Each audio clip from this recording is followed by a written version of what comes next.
So here the topic is a very interesting one. It is called as the opposite color bishops in the middle game. It's not about endgame opposite color bishops in endgame, but opposite color bishops in middle game. How do you deal with it and what can you make out of it? So the points that are very important to understand in opposite color bishop endgames. By the way, right now it is bishop pair versus bishop and knight.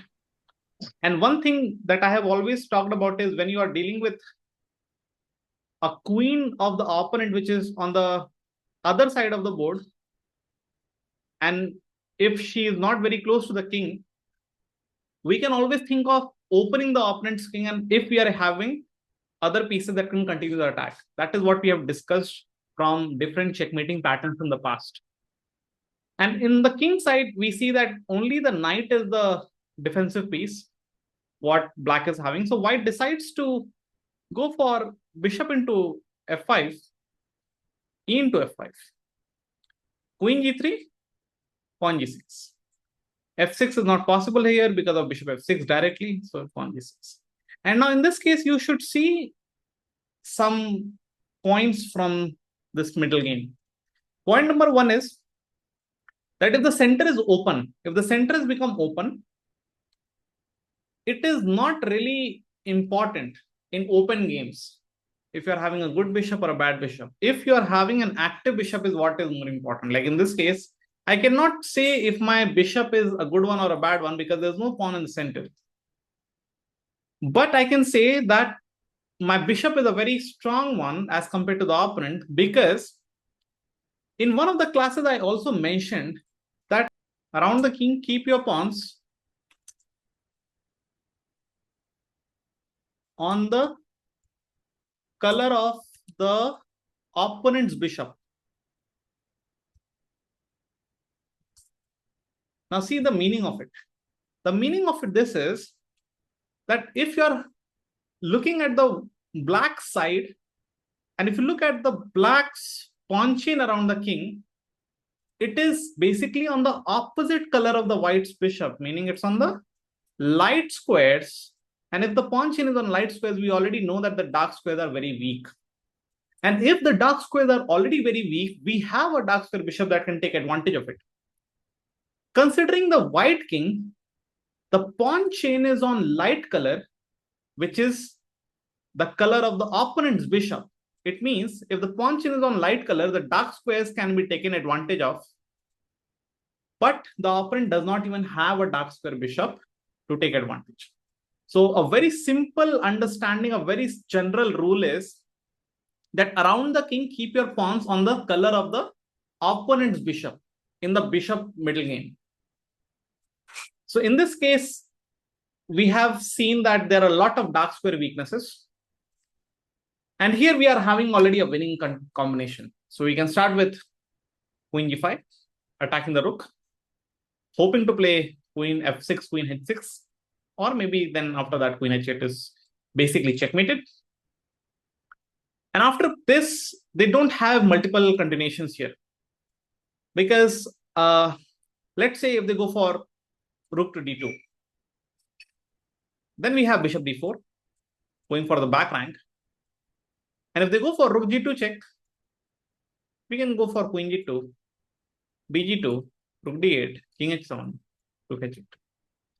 And this is possible because of the weak dark squares. And here in the game, queen g5 is absolutely winning. But when the game was being played, it was not found queen g5 because it was a very risky calculation. The game went on with bishop d4, stopping rook to d2 and trying to enter with the e-rook.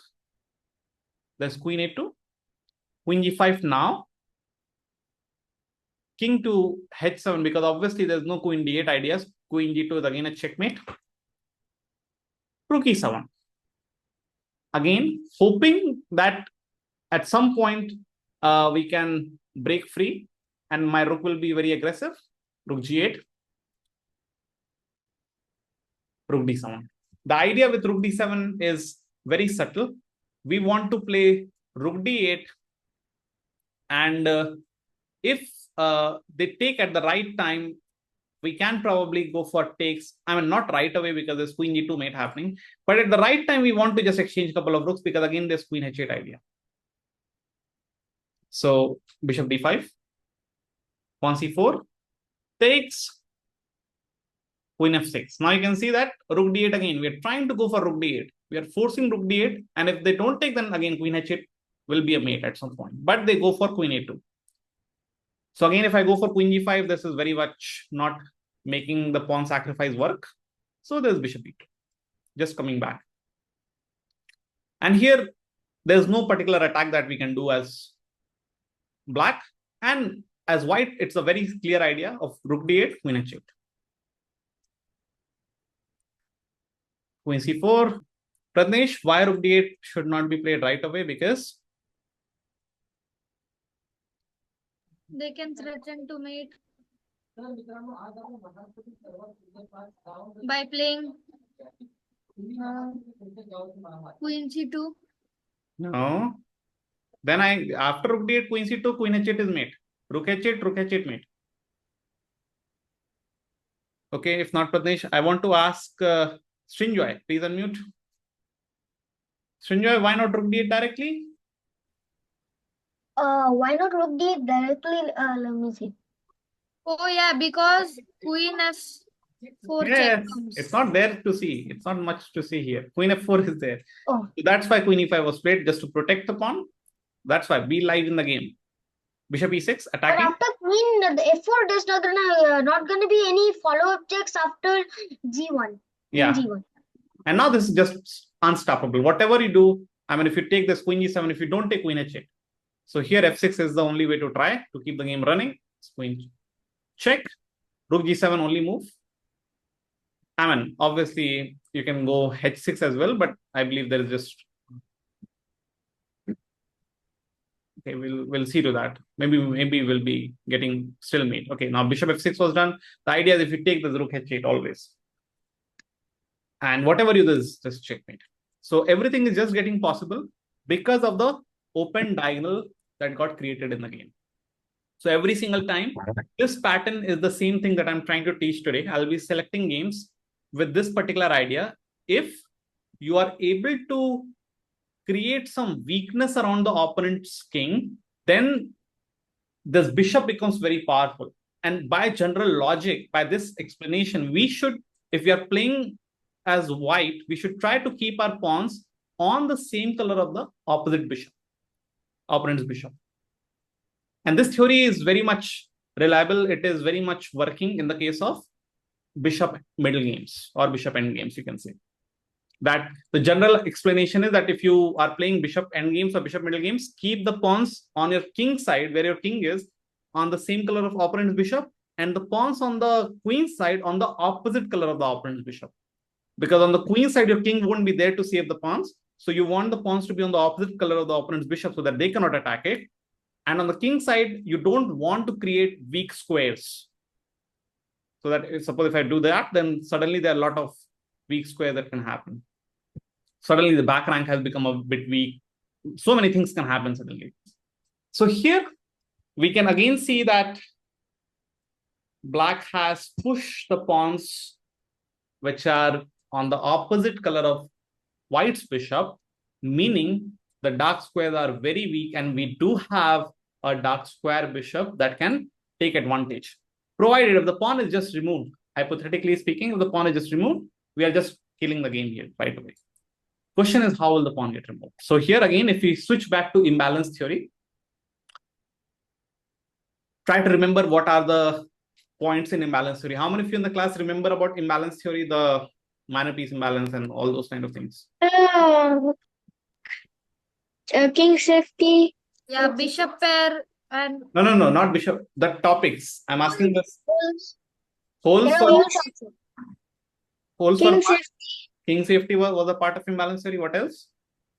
Then the static advantage and something advantage it was. I forgot it. Very good. Static versus dynamic advantage. Static versus dynamic advantage. Correct. What else was there? Files and diagonals. Files and very nice. Exactly. Files and diagonals. Yes. What else? Minor pieces. Minor pieces. The first topic of imbalance theory is minor pieces. Yes. What else?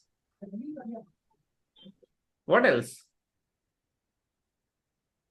The pawn Space, structure. space The advantage. pawn structure. Pawn structure. Yes, pawn structure. And Yes. holes. Holes. Yes, very good. Very good. Very good. So let me just write it, so that the class is able to participate in a bit more interesting manner. Just give me 1 second, please. Let me just illustrate all the points. So let's apply imbalance theory here. So you guys said minor pieces, right? So we'll look at that. Second is, you guys said pawn structure. We'll look at that. Third was holes, you guys said, right? Fourth was, I guess I said space advantage. So space advantage. Fifth was files and diagonals, you said. Sixth was king safety, said by Yoga Vrahman. So we'll look at king safety. Seventh was static versus dynamic, said by Srinjoy. Is there anything that I'm missing? One is missed, but nobody pointed out, which is initiatives. Now let's apply imbalance theory and let's try to make it work. First of all, in the case of minor pieces, remember it is opposite color bishop middle game, and the theory, remember the theory which is already written on the left side. I will ask one by one, so only that person should speak. I want to ask Adhav. Adhav, what do you think, which minor piece is better here? Whites or blacks? So black, white, black. White or black? You said white, black. The black. Blacks. Why do you say blacks minor piece is better? So because the center pawn of white is in a black square and we have a black square. And the center pawn of black is white and they have a white square bishop. The pawns around the king are opposite colors of the. Correct. That is explanation. Yes. Remember, I just said that in open games, when you're playing, I guess you guys can raise down, lower your hands. We already have the answer. So the pawns, in opposite color bishop middle games or bishop end games, the way to determine, right now I don't have knight, so that's why I'm not talking about any other thing. The theory is just look at the pawns around the opponent's king. Right now you can already see that, imagine if the e5 pawn is not there, suddenly the bishop is just a winning piece for you, right? Around the white king, can we say the same thing? That their bishop can cut through our king? Can we say that? Of course not. So suppose if white has to push the pawn, which pawn is good for white to push? G3 or H3? What pawn will you guys push? G3, H3, F3. Out of three, what kind of pawns can be pushed?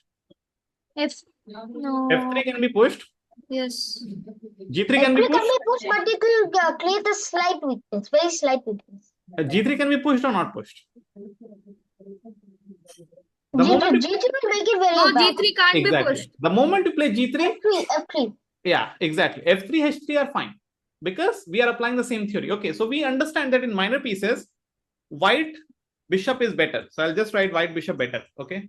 So I don't understand what happens. What's the idea of H3? H3, I mean, if you have to, right now you're having back rank problem, no? There's no pawn pushing. So if you have to push a pawn, either you push H pawn to H3 or H4, or you push pawn to F3 or F4, but don't push G pawn up. The moment you do that, your king is just very weak.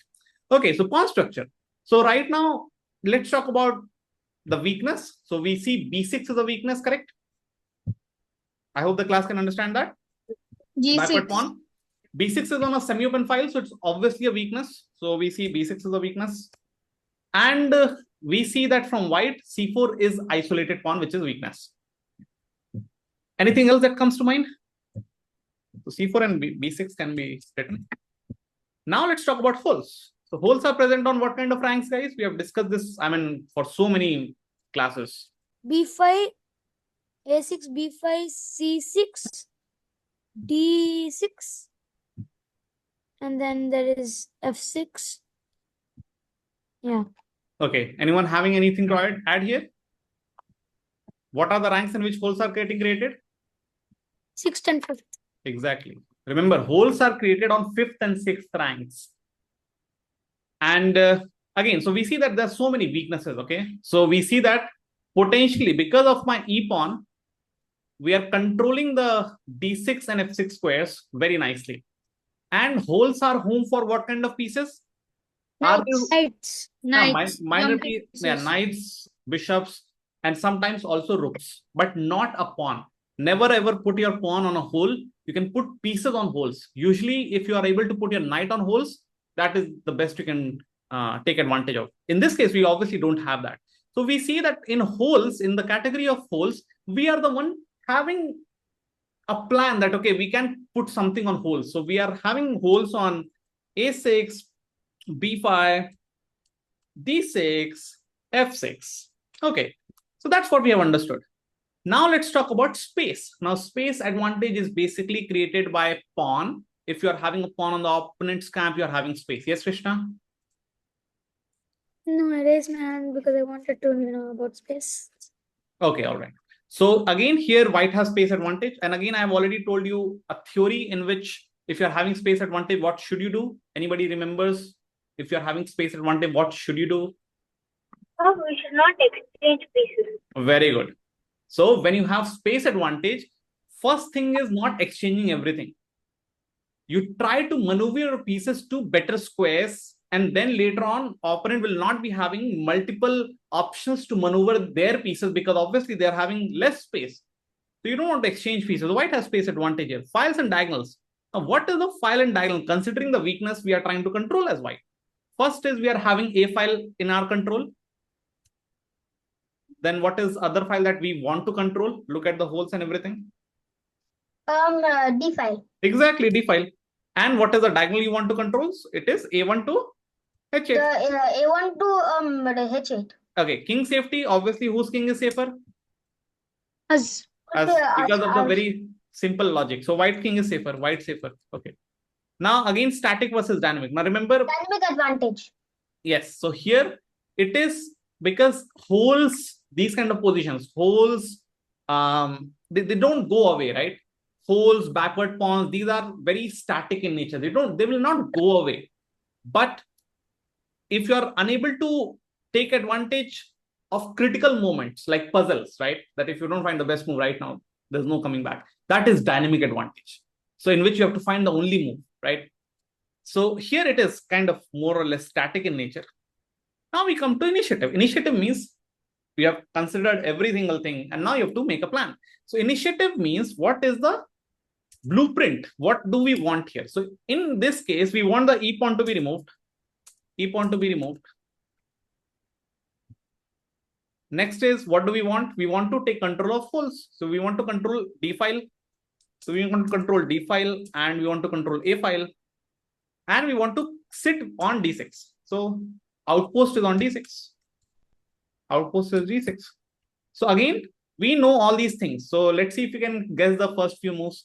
What do you think white played here, considering all these imbalance theory factors? So now you know the initiative already, the plan already, what we want to do. How can we take advantage of it, right? So if you want to put a rook here, obviously I will not shift the A rook because it's already on the open file. So rook D1 to start with. Yes, Krishna, what is the question? I was going to say Rook D1. Yeah, I know that you guys have got it. So Rook D1, because my plan is to go Rook D6. That's the main simple plan here. And okay, one thing again that you have to understand is suppose they can either play Rook D7 to again fight for the file, or they can just give away the file by playing Queen E7. And if they play Queen E7, just Rook D6, just achieve that, and now you're already starting to create some pressure. Let's go Rook D8, which was played in the game. So that's why I'll be starting with that. Now here we can go Rook D6, same plan every time. Bishop to B7. Now again, here it is more about understanding that they will never ever take on D6. Because the moment they take, that is what we want. We want them to take us. So how do I keep maintaining this pressure, you know? So in the game, however, this move was played, which is Rook A to D1, but it is not the best. The best idea here is that after they go back. Wait, so oops. We can just try to maintain pressure by pushing h4. Because see the difference. The idea is after h4, it is black who has to make a move. Black has to make a move here. And my idea is very simple. I just want to go for h5 and takes and just takes.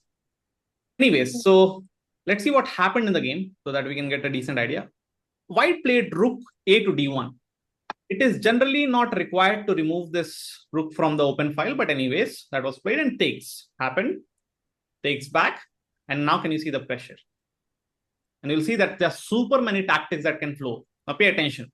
Pawn f6. Probably the only move that can allow rook f7 to again try to control the 7th rank. Pawn to d7. Bishop to c6. Pawn h4. Bishop d7, and now the point is this rook sacrifice can happen many times. h5, but we still don't want to exchange everything. We want to improve our pressure. Takes. Okay, so we go for e4. Just increasing pressure, not trying much. And they're trying to shut down this bishop. f4. Takes. Rook d6. Just look at this. Not exchanging anything. Just increasing pressure after pressure. And not just bishop f6 is coming. I don't have any idea that how will you try to even stop it. You cannot do anything now. And there's rook f7, but just I don't know what is the way to stop. Rook g5 is just literally game finish. So why can't before rook d6? Why can't rook the sacrifice? Like maybe rook 6. Rook 2? When we went bishop f6, why can't the rook just go to f6? What's idea? No, not now. It for black's move. I'm saying when the bishop. Oh, okay. All right. So you're saying this, what right? happens if black rook? Yeah. Because there won't be much attack anymore. But I will still be winning, isn't it? Now, how do you play this position? Okay, you have to play this. So how do you play? Your bishop has to move somewhere, right? And the moment the bishop moves, there's rook d8. Oh, okay. So it's like, again, not giving you any chance to play the move. You are having pieces, but again, it's like a quiet decision. I'm just waiting here to make you play something. And the moment you play, everything falls apart.